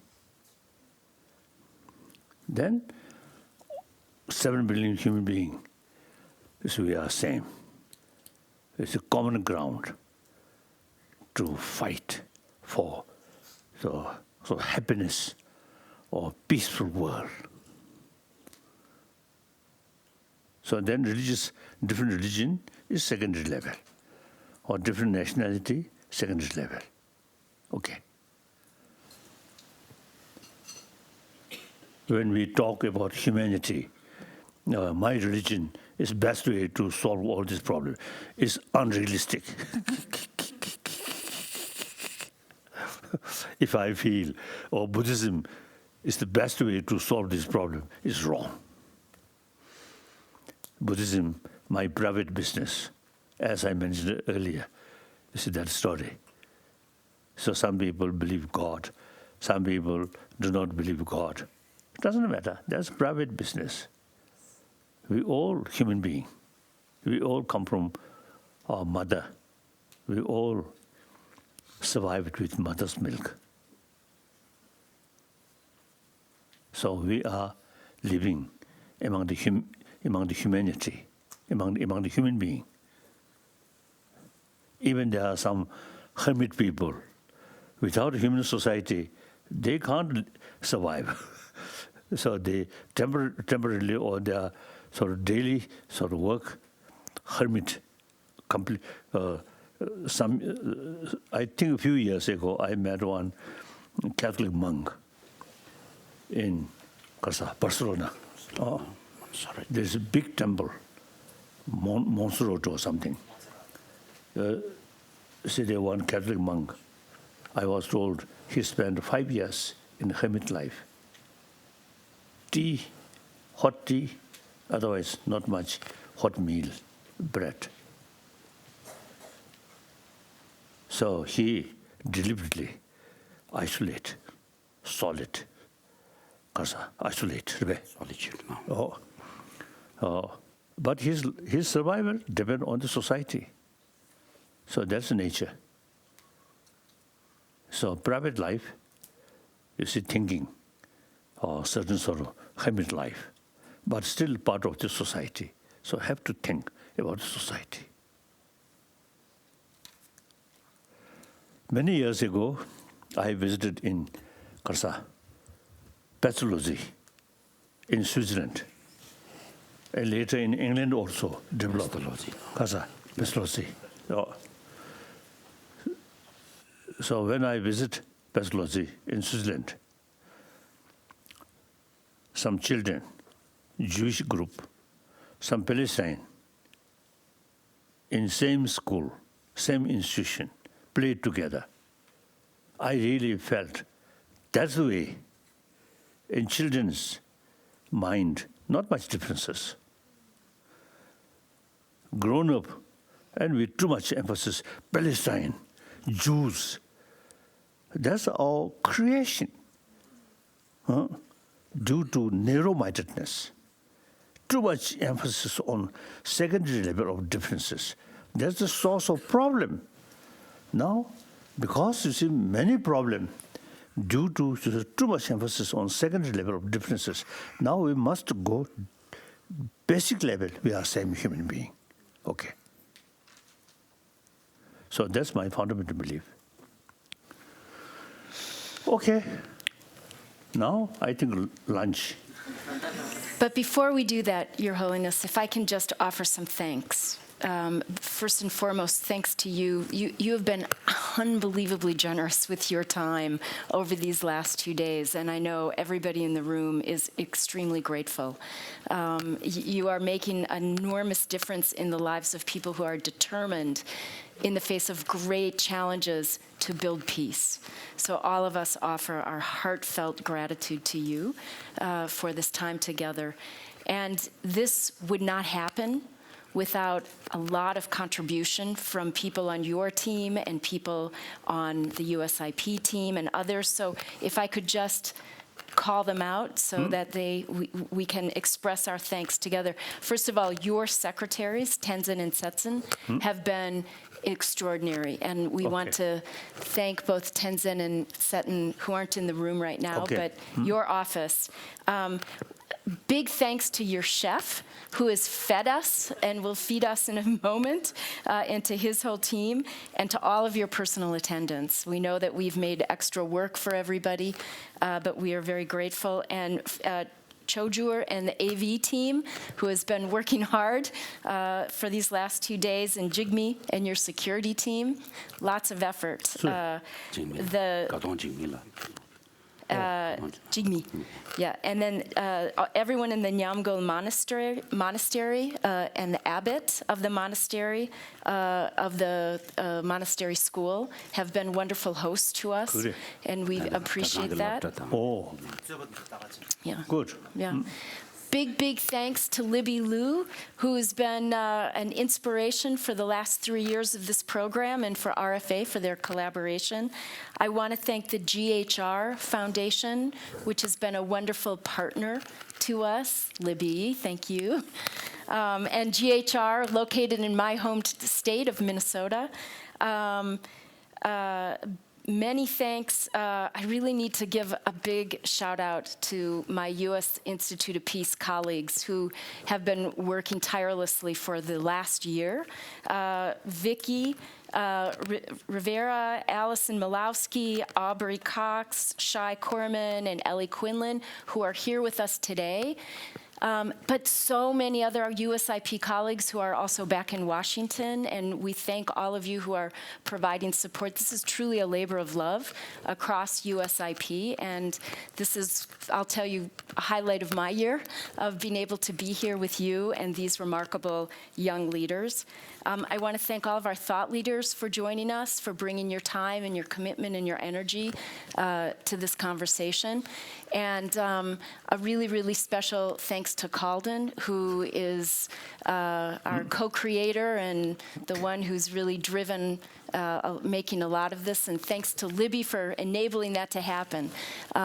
So this is a wonderful blessing for all of us, and we will be reflecting on the power of this conversation for a long time to come. Thank you. And thanks to the youth.